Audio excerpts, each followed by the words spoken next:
मातृभूमी जिथे जन्मलेली, नमो मातृभूमी जिथे जन्मलेली, नमो आई भूमी जिथे वाढलेली, नमो कर्मभूमी जेच्याच कामी, पडो देव माझा नमामि नमामि, पडो देव माझा नमामि. नमस्कार, माझे नाव पूनम सूर्यवंशी. मी इयत्ता 7वीत जिल्हा परिषद प्राथमिक कन्या या शाळेची विद्यार्थी. कित्येक लढाया लढून कित्येक बलिदानी देऊन त्याची आहुती वाहून शेवटी आखडीच हे स्वातंत्र्य आपल्या पदरी पडले. स्वातंत्र्य ह्या शब्दाचा अर्थ फक्त तीच व्यक्ती समजू शकते ज्याने कधी पारतंत्र्य पाहिले असेल, गुलामगिरी पाहिली असेल. स्वातंत्र्याचे मूल्य आणि एका शब्दात सांगता येणार नाही इतके मोठे. आपण सर्वजण तर खूपच नशीबवान आहोत की आपण या स्वतंत्र भारतात जन्म घेतला.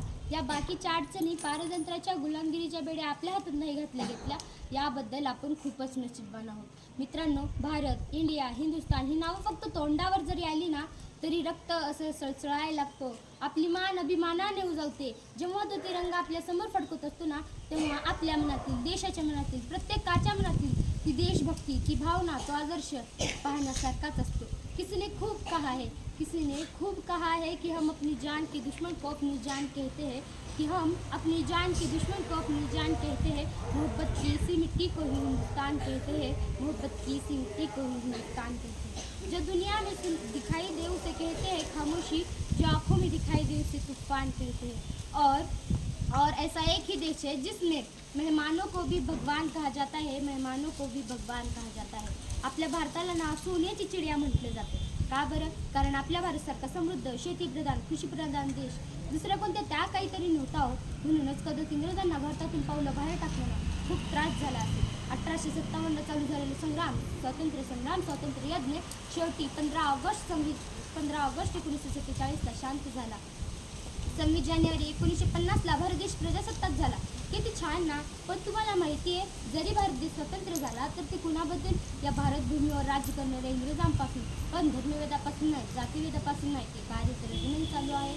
डॉक्टर बाबासाहेब आंबेडकर, महात्मा गांधी, जवाहरलाल नेहरू यांसारख्या अनेक नेत्यांनी, समाजसेवकांनी खूप प्रयत्न केले या भारत स्वराज्याला बदलण्यासाठी. पण खरं तर याची वाटते की आजही हे पूर्ण द्वास केलेले नाही.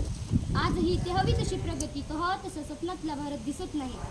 पूर्वी ना इनामापेक्षा इमान हा शब्द भारतीयासाठी खूप महत्त्वाचा होता.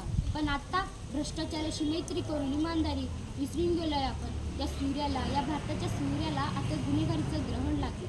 एवढंच नाही, पूर्वी पैका रुपया माहीत होता, पण आता काळा पैसा माहिती. किती बदल झालाय नाही. पण एक गोष्ट तर आहे ना की भारत स्वतंत्र झालाय, सत्ता आपल्या हातात आहे, भारतीयाच्या हातात आहे. मग असं का होतं? 52 सेकंड फक्त राष्ट्रगीत म्हणते आणि तुम्ही राष्ट्रभक्त, राष्ट्रप्रेमी होत नाही. 15 ऑगस्ट 1950 जरा स्वतःला प्रश्न विचारा, आपल्यामध्ये काही गुन्हा आहेत? आपण हे सगळं केलं जर नसेल तर आपण देशभक्त आहोत का? देशभक्त ते आहेत जे सीमेवर लढतात, स्वतःच्या प्राणाची पर्वा न करता देशाचं रक्षण करतात. देशभक्त ते आहेत जे महामारीच्या काळातही कर्तव्यनिष्ठ राहतात. देशभक्त ते आहेत जे भारत गुलामीच काय, गुन्हेगारी कोणत्याही गुन्ह्यात पोहोचू नये, हे जाळं वाढू नये म्हणून दिवस रात्र प्रयत्न करतात. आणि हो, आपल्यासोबत उपस्थित आपले शिक्षक आपलं भविष्य उज्ज्वल करण्यासाठी उभा आहेत. हे देशभक्त आहेत. मग विद्यार्थी मित्रांनो, यात आपलाहून का बरं होत नाही? आपण कुठे कमी पडतोय? एकदा आपल्या व्यक्तित्वावरून एक नजर टाकायला काय हरकत आहे? नाही, देशाचा देशभक्त म्हणून आपण स्टेटस लावतच असतो.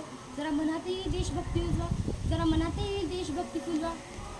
कारण ज्या दिवशी या देशाची युवा पिढी सुशज्ञ होईल त्याच दिवशी खऱ्या अर्थाने भारत प्रजासत्ताक होईल.